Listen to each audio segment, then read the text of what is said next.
cuma berdiri aja di situ. Ambil piring ini dan bantu bereskan meja. Hari ini kau bukan tamu, melainkan pelayan di pernikahan anakku. Diperlakukan seperti babu oleh mertua di pesta akad suami dan pelakor. Kubalas dengan kejutan yang buat mereka tak akan lupa. Namaku Winda.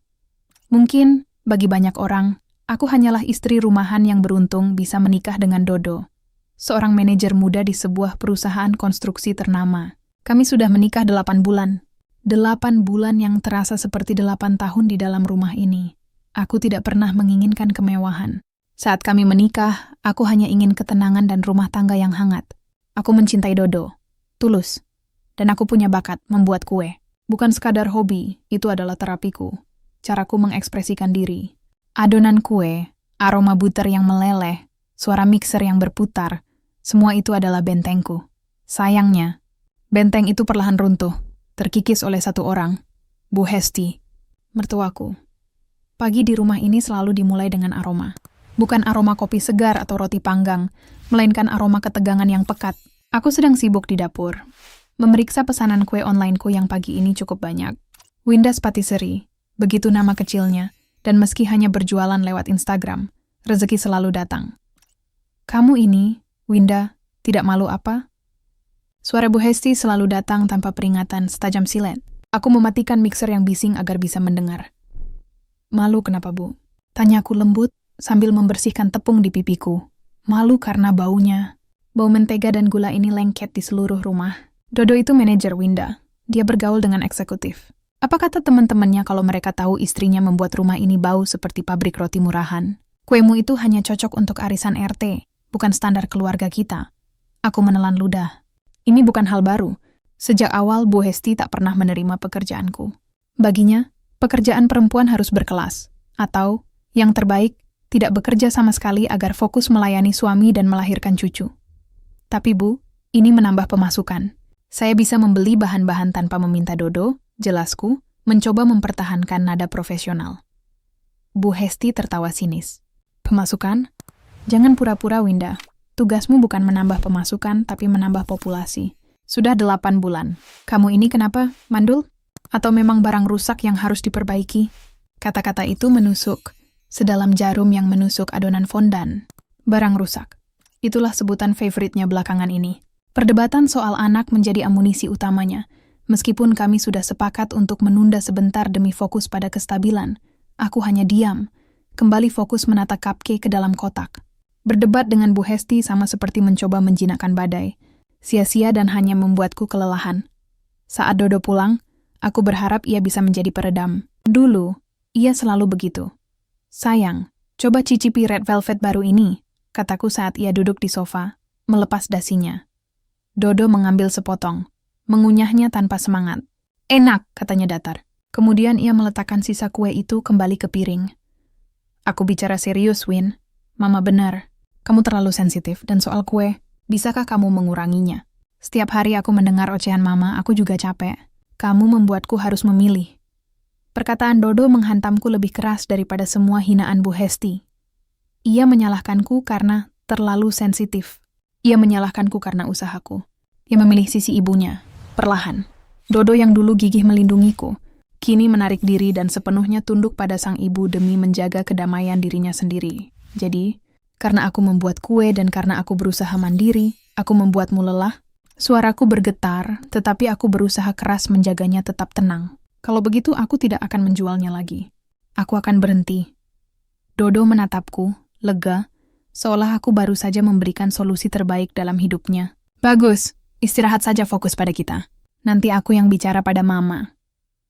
Malam itu, setelah Dodo tidur, aku mengambil buku tabunganku. Bukan buku tabungan yang kami miliki bersama, melainkan buku lama, yang mencantumkan nama perusahaan yang sangat berbeda.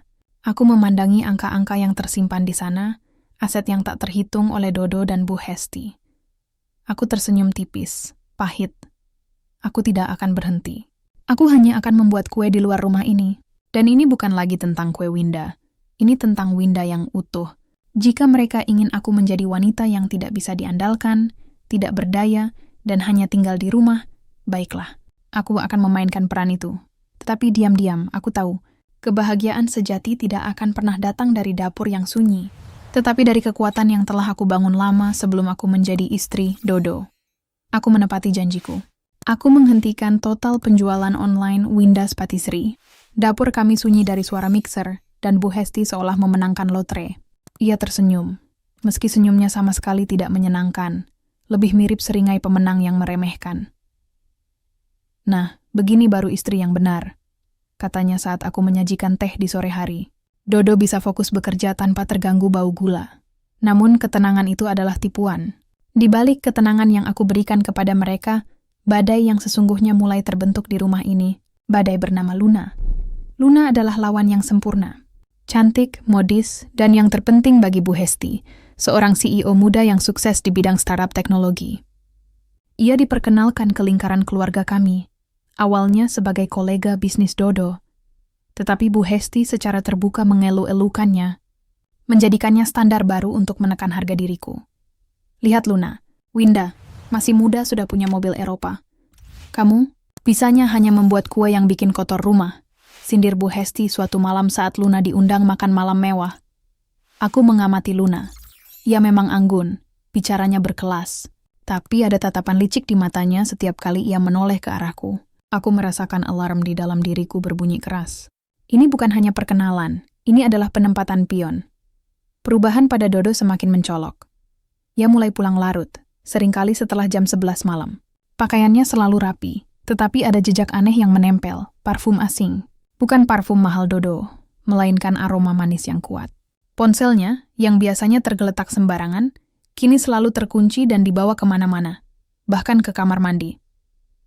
Puncaknya terjadi pada suatu hari Sabtu. Dodo bilang ia harus menghadiri seminar di luar kota. Aku melihat kebohongan di matanya, tetapi aku tidak menanyakan apa-apa. Saat Dodo pergi, aku mulai bertindak. Aku tidak mengamuk, tidak menangis. Aku justru merasa tenang. Ini adalah misi, dan aku harus menjadi detektif yang cerdas. Pertama, di keranjang cuciannya, aku menemukan struk. Struk restoran Italia mewah di pusat kota, untuk 2 orang. Seminar tidak mungkin di sana. Di kantong celana lainnya, aku menemukan sobekan tiket bioskop, 2 lembar, untuk film romantis yang baru rilis. Dodo membenci film romantis. Aku mengambil tablet lamanya yang ia pikir sudah rusak. Aku berhasil meriset dan mengakses cloud yang ternyata masih tersambung.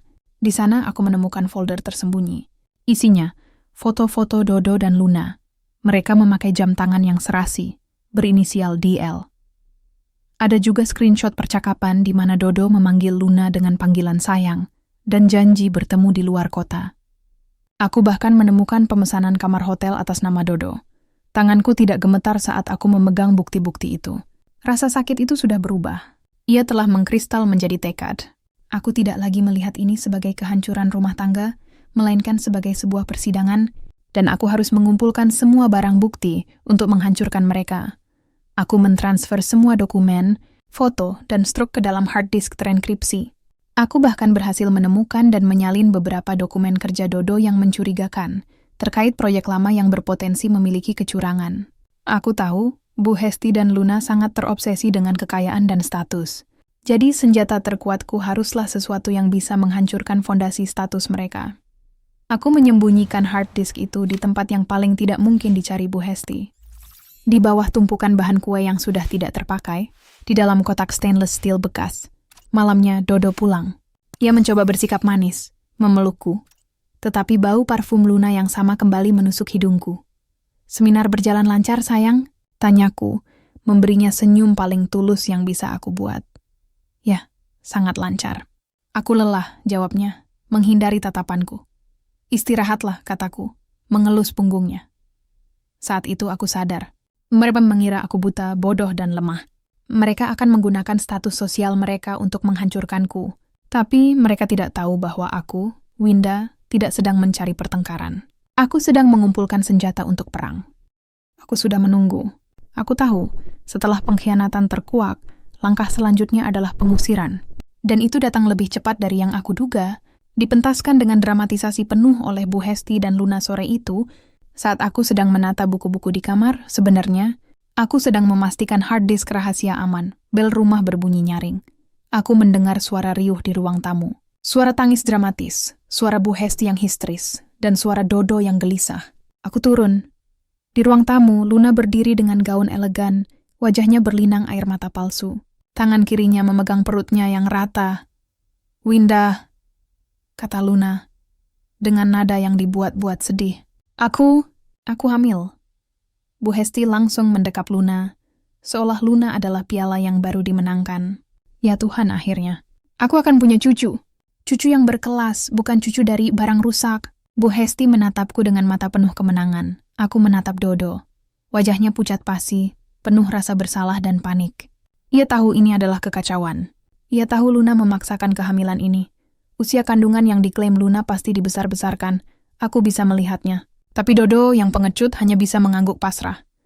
"Dodo akan bertanggung jawab, Winda," kata Bu Hesti. Suaranya naik 1 oktav.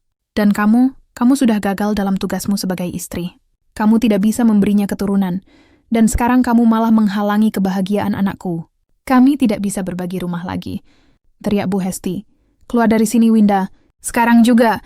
Ambil barang-barangmu yang tidak berharga itu dan pergi. Dodo, urus perceraiannya."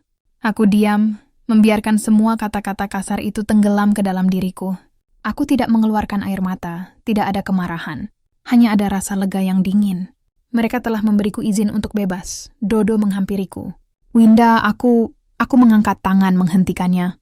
Aku menatap matanya, dan di sana aku melihat penyesalan, tetapi juga kelegaan karena masalahnya terpecahkan oleh ibunya. "Jangan repot-repot. Dodo," kataku, suaraku sangat tenang hingga membuat Bu Hesti terdiam. "Aku tidak akan mengambil apa-apa dari rumah ini. Aku tidak butuh peninggalan dari tempat yang penuh dengan aib dan kebohongan." Aku naik ke kamar. Aku tidak mengambil perhiasanku. Tidak mengambil pakaian mahal yang dibelikan Dodo. Aku hanya mengambil tas kerjaku, yang di dalamnya tersimpan buku catatan dan sebuah hard disk kecil. Itu saja. Saat aku menuruni tangga, mereka semua menatapku. Mereka menunggu aku menangis, memohon, atau membuat adegan. Aku berhenti di depan mereka. Aku pergi. Tapi ketahuilah, Dodo, Bu Hesti, Luna. Pintu yang kalian gunakan untuk mengusirku ini akan menjadi gerbang yang membawaku ke tempat yang jauh lebih tinggi. Kalian tidak mengusirku. Kalian membebaskanku. Aku melangkah keluar dari rumah itu tanpa menoleh ke belakang. Rasa sakit itu ada, seperti luka menganga, tetapi aku segera mengubahnya menjadi tekad baja. Aku memanggil taksi dan menuju ke sebuah kawasan elit di Jakarta Selatan. Aku tidak menuju ke rumah orang tuaku. Aku menuju ke kantor utama PT, Gracia Property Sentosa. Aku masuk ke lobi megah, dan di sana, seorang pria paruh baya yang terlihat berwibawa, Mr. Hendra, mentor lamaku, sudah menunggu. Ia tersenyum. Bukan senyum kasihan, melainkan senyum hormat. "Selamat datang kembali, Nona Winda," katanya. "Ya, nama asliku adalah Winda Sasmita, bukan Winda si istri rumahan. Aku adalah pemilik tunggal holding company yang besar, dan aku sengaja menyembunyikan identitasku selama ini demi hidup normal yang sayangnya gagal." Dalam waktu 48 jam, Winda Patisserie yang dulu hanya online dari rumah, kini memiliki dapur komersial pertamanya di jantung kota. Aku tidak hanya menjual kue, aku menjual kisah kebangkitan. Aku menggabungkan keahlian lamaku, bisnis properti dan manajemen aset, dengan hasratku, kue. Aku menggunakan koneksi lamaku untuk mendapatkan kontrak catering premium. Dalam 3 bulan, Winda's Patisserie and Premium Catering melejit. Bisnis kue itu hanyalah fasad, wajah manis yang menyembunyikan mesin uang yang sesungguhnya. Aku membangun fondasi finansial, jaringan, dan harga diri yang tidak bisa dihancurkan. Setiap pesanan kue adalah bata yang membangun bentengku sendiri. Mereka mengira mereka menghancurkanku. Mereka tidak tahu, mereka baru saja membangunkan direktur utama yang sedang cuti panjang, Winda yang baru telah lahir. Kini, saatnya menunggu undangan pernikahan itu. 7 bulan berlalu sejak aku melangkah keluar dari rumah itu. Dalam 7 bulan, Winda's Patisserie and Premium Catering telah menjadi nama yang diperhitungkan di kalangan sosialita dan korporasi. Kue-kueku bukan lagi kue arisan murahan, melainkan kudapan wajib di acara-acara gala dan pertemuan penting. Aku bahkan baru saja menyelesaikan akuisisi minoritas saham di sebuah holding perusahaan perhotelan besar yang mengelola beberapa hotel bintang 5 di Jakarta. Aku sudah tidak memikirkan Dodo, Bu Hesti, atau Luna. Mereka hanyalah masa lalu yang menyakitkan, kini menjadi debu di bawah sol sepatu desainerku. Namun, Kedamaian itu pecah saat kurir mengirimkan sebuah kotak undangan mewah. Amplopnya tebal, kertasnya bertekstur mahal, dihiasi tinta emas. Pernikahan Dodo and Luna, aku tersenyum miris. Mereka benar-benar ingin aku melihatnya, bukan? Di dalam amplop itu, terselip kartu kecil yang ditujukan khusus untukku. Tulisannya tangan Luna, dengan nada yang begitu menjengkelkan. Dear Winda, semoga kamu bahagia dengan kehidupan barumu yang sederhana. Terima kasih sudah mengikhlaskan Dodo. Sampai jumpa di resepsi kami di Hotel Pramesti. Jangan lupa datang ya. Salam manis Luna Hotel Pramesti. Salah satu hotel termewah yang terkenal dengan ballroom raksasanya dan arsitektur klasik Eropa. Aku memejamkan mata sejenak, menahan tawa. Luna, Bu Hesti, dan Dodo. Mereka ingin aku datang sebagai korban yang terlupakan, yang menyaksikan mantan suaminya bahagia di tempat yang sangat mewah. Mereka ingin menghancurkanku secara sosial untuk terakhir kalinya. Baiklah, aku akan datang, bisikku pada diriku sendiri. Tapi bukan sebagai korban, melainkan sebagai kejutan. Malam resepsi. Aku tiba tepat waktu. Aku tidak datang dengan gaun yang paling mencolok, tetapi dengan gaun yang paling elegan dan berkelas. Riasanku sempurna, dingin, dan mataku memancarkan ketenangan seorang ratu. Saat aku melangkah ke dalam ballroom Pramesti, aku bisa merasakan bisikan para tamu. Mereka semua tahu siapa aku. Winda, mantan istri yang dicampakkan. Aku berjalan pelan, mendekati panggung pelaminan. Dodo dan Luna, sepasang pengantin, terlihat sedikit terkejut. Luna dengan cepat memulihkan diri, dan seringai kecil muncul di bibirnya. Wow, Winda, kamu datang. Aku tidak menyangka, kata Luna dengan nada mengejek yang sengaja dikeraskan agar didengar orang di sekitar. Tadi aku pikir kamu sedang sibuk menguleni adonan di dapur kecilmu. Tentu saja aku datang, Luna. Jawabku, suaraku datar dan kuat. Aku ingin melihat secara langsung akhir dari sebuah kisah yang buruk. Bu Hesti segera menyambar. Dasar wanita tidak tahu malu. Mau apa kamu di sini? Ingin mengacau. Harusnya kamu bersyukur Dodo melepaskanmu agar kamu tidak lagi membebani hidupnya. Dodo yang berdiri diam akhirnya berbicara. Winda, tolong pergi. Kamu hanya membuat malu. Ia kemudian meraih tanganku, mencoba menarikku keluar dari area VIP. Ini adalah titik balik yang aku tunggu. Tepat saat Dodo mencengkeram lenganku dan mencoba menyeretku menjauh dari pandangan orang. Banyak, sebuah tindakan kasar yang disaksikan oleh para sosialita kelas. Atas aku melepaskan diri saat Dodo berhasil menyeretku beberapa langkah, tiba-tiba musik di ballroom berhenti. Semua lampu besar meredup, menyisakan pencahayaan fokus pada panggung. Layar raksasa di atas panggung, yang seharusnya menayangkan foto-foto pre-wedding Dodo dan Luna, kini menyala. Tiba-tiba, logo besar yang mewah memenuhi layar PT, Graha Nirmala Holding Company. Kemudian, tulisan muncul di bawah logo tersebut, diikuti dengan suara narator dari sistem tata suara hotel. Selamat malam hadirin sekalian. Kami mohon maaf atas sedikit interupsi. Kami hanya ingin mengumumkan bahwa venue megah tempat Anda merayakan malam ini, Hotel Pramesti, adalah salah satu aset properti yang dikelola oleh PT, Graha Nirmala. Para tamu mulai berbisik, bingung. Dodo dan Luna saling pandang, sama bingungnya. Narator melanjutkan, suaranya kini lebih tegas. Dan kami ingin memperkenalkan Anda kepada wanita yang selama ini hanya dikenal sebagai pembuat kue dan mantan istri yang dicampakkan. Perkenalkan Ibu Winda Sasmita, Direktur Utama dari PT Gracia Property Sentosa dan pemegang saham mayoritas PT Graha Nirmala. Pintu ballroom kembali terbuka. Aku, Winda, melangkah masuk sekali lagi. Aku berjalan melewati kerumunan, melewati Dodo yang kini terpaku dengan mata melotot, melewati Bu Hesti yang wajahnya seketika memutih. Aku berdiri tepat di depan mereka bertiga, di bawah sorotan lampu yang kini mengarah kepadaku, bukan kepada pengantin. Aku tersenyum, senyum yang bukan lagi manis dari pembuat kue, melainkan tajam seperti kristal. Selamat menikmati pesta, Dodo, Luna, Bu Hesti, kataku, memecah keheningan yang mencekam. Anda sedang merayakan pernikahan Anda di atas hasil kerja keras wanita yang baru saja Anda hina dan usir. Plot twist telah meledak. Pertarungan status sosial telah dimulai. Udara di ballroom Pramesti terasa seperti kaca yang siap pecah. Keheningan yang tercipta bukan karena rasa hormat, melainkan karena syok yang kolektif. Semua mata tertuju padaku, lalu beralih ke Dodo, Luna, dan Bu Hesti, yang kini tampak seperti patung yang rapuh. Dodo mencoba menyangkal realitas. Wajahnya yang semula pucat kini memerah karena malu dan marah. Winda, kamu gila. Ini semua kebohongan. Kamu tuh hanya pembuat kue. Ia berbisik dengan gigi terkatup. Luna, yang biasanya cepat bereaksi, hanya bisa menatapku dengan kebencian murni.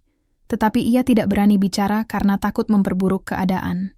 Bu Hesti, ia hanya menggerakkan bibirnya tanpa suara, seolah semua hinaannya yang dulu kini mencekik lehernya sendiri. Aku tidak perlu membalas bisikan Dodo. Aksiku sudah terencana. Aku memberi isyarat kepada tim teknis di belakang panggung. Seorang asisten bergegas membawa mikrofon nirkabel yang disiapkan untukku. Aku menerima mic itu. Suara gemerisik mikrofon yang dinyalakan memecah keheningan. Ini adalah saat di mana aku harus memilih, berteriak dengan amarah, atau berbicara dengan kebenaran yang dingin dan mematikan. Aku memilih yang kedua. Hadirin sekalian, suaraku bergema melalui speaker besar, tenang dan terkontrol. Saya mohon maaf telah mengganggu malam bahagia ini, tapi ada kebohongan yang harus saya luruskan. Aku menoleh ke arah Dodo, Luna, dan Bu Hesti. Saya meninggalkan rumah Dodo, bukan karena saya gagal atau barang rusak. Saya meninggalkannya karena saya diselingkuhi. Dan hari ini, saya akan menyajikan semua buktinya di depan kalian. Tiba-tiba, layar raksasa kembali menyala. Bukan logo perusahaan, melainkan serangkaian foto yang aku kumpulkan selama berbulan-bulan. Pertama, foto Dodo dan Luna di lobi hotel bintang 5 yang berbeda. Tampak mesra. Lalu, bukti struk hotel dan tiket bioskop yang Dodo klaim sebagai seminar. Kemudian, foto jam tangan pasangan berinisial DL. Dan terakhir, screenshot pesan teks mesra mereka yang ditampilkan dengan jelas dan besar. Bisikan para tamu kini berubah menjadi gumaman kaget dan jijik. Para sosialita yang selama ini memuja Bu Hesti dan Luna kini saling pandang dengan tatapan menghakimi. Reputasi, mata uang terpenting di kalangan ini, hancur dalam hitungan detik. Bu Hesti hampir terjatuh.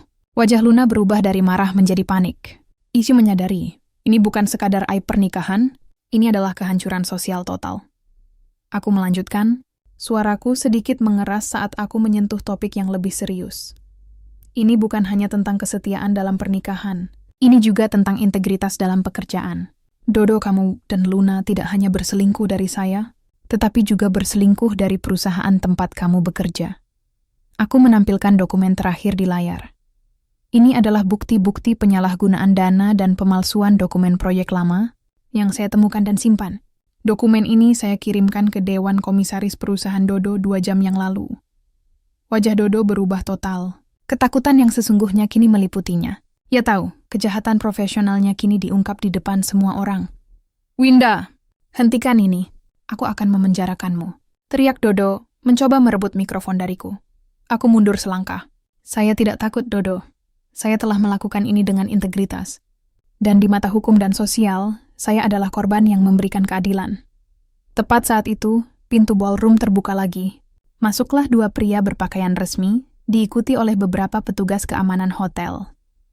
Salah satu pria itu mendekati Dodo dan menyerahkan sebuah amplop. Bapak Dodo, Anda dipecat dengan tidak hormat, dan Anda diminta ikut kami untuk diinterogasi terkait pemalsuan dokumen dan penggelapan dana proyek. Dodo terhuyung. Luna mencoba menariknya, tetapi para petugas keamanan profesional segera memisahkan mereka. Dodo diseret keluar, di hari pernikahannya sendiri, di hadapan semua tamu VIP Luna, Bu Hesti. Mereka ditinggalkan, terasingkan. Tamu-tamu mulai pergi, menjauhi mereka seolah mereka adalah wabah. Aku meletakkan mikrofon itu dengan tenang. Aku telah memenangkan pertarungan status ini, bukan dengan uang, tetapi dengan kebenaran dan kesuksesan yang sah. Aku berbalik dan meninggalkan ballroom yang kacau itu. Aku tidak merasa bahagia melainkan puas. Kepuasan bahwa balas dendam terbaik adalah kesuksesan yang dibangun dengan integritas, disaksikan oleh mereka yang meremehkan. Pagi setelah malam yang dramatis itu, Jakarta terasa lebih hening. Berita tentang kehancuran pernikahan Dodo dan Luna, serta penangkapan Dodo di ballroom Hotel Pramesti, menyebar seperti api. Aku menjadi pusat perhatian media. Bukan sebagai korban, melainkan sebagai protagonis yang bangkit. CEO sukses yang menyembunyikan identitasnya demi cinta. Aku segera bergerak cepat. Prioritas pertamaku adalah menyelesaikan perceraian. Dengan bukti perselingkuhan dan kejahatan finansial yang sudah ada di tangan penegak hukum, Prosesnya berjalan mulus dan cepat. Aku menolak semua tawaran harta gono gini. Aku tidak butuh uang mereka. Aku hanya butuh status kebebasanku di mata hukum. Dunia Luna dan Bu Hesti runtuh. Luna dikeluarkan dari perusahaan startupnya setelah investor menarik diri karena skandal moral dan kaitan dengan kasus Dodo. Bu Hesti dikucilkan oleh lingkaran sosialitanya. Mereka yang dulu memuja Bu Hesti kini menjauh, takut ternoda oleh aib dan kebangkrutan yang mengikuti keluarga itu. Sementara mereka tenggelam, aku justru bersinar. Aku tidak hanya memenangkan pertarungan status, tetapi juga mengubahnya menjadi kekuatan positif. Setelah konferensi pers yang singkat namun tegas, aku mengumumkan tujuan yang lebih besar. Kue saya dulu dianggap remeh, kue murahan, kataku di hadapan wartawan. Tapi setiap adonan yang saya uleni adalah pelajaran tentang ketekunan. Hari ini, saya ingin semua wanita tahu, kita tidak bisa dihancurkan. Kita hanya diuji. Aku mengumumkan pendirian Yayasan Kartini Masa Kini Mondwai kami adalah program pemberdayaan bisnis yang fokus membantu wanita korban kekerasan rumah tangga, penindasan atau diskriminasi yang ingin memulai atau membangun bisnis kecil mereka sendiri. Sebagian besar saham dan laba dari Winda Spatiseri dan sedikit dari aset PT Gracia Properti Sentosa aku alokasikan ke yayasan ini. Bagiku, ini adalah kemenangan sejati. Balas dendam terbaik bukanlah melihat mereka menderita di penjara atau kemiskinan. Balas dendam terhebat adalah menjadi alasan mengapa wanita lain bisa bangkit dan tidak pernah mengalami penderitaan yang sama. Melalui Y kami, aku menemukan kebahagiaan yang sesungguhnya. Aku mengajari para wanita itu tidak hanya cara membuat laporan keuangan dan strategi pasar, tetapi juga tentang pentingnya harga diri dan kemandirian finansial. Aku melihat tatapan mereka, yang sama-sama pernah diremehkan, kini bersinar karena harapan. Tahun berlalu, Winda Spatiseri berkembang pesat. Kami berekspansi, membuka cabang, dan mulai merambah pasar Asia Tenggara. Aku duduk di ruanganku, bukan lagi di dapur sempit yang dulu penuh caci maki Bu Hesti, melainkan di puncak gedung yang tinggi, mengawasi peta bisnis.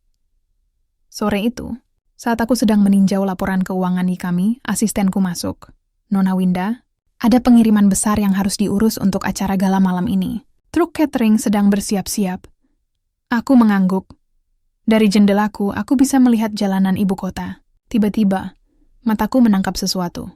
Di seberang jalan, dekat sebuah warung kecil, ada seorang wanita yang sedang menjual kue-kue sederhana di bawah terik matahari. Wanita itu adalah Luna.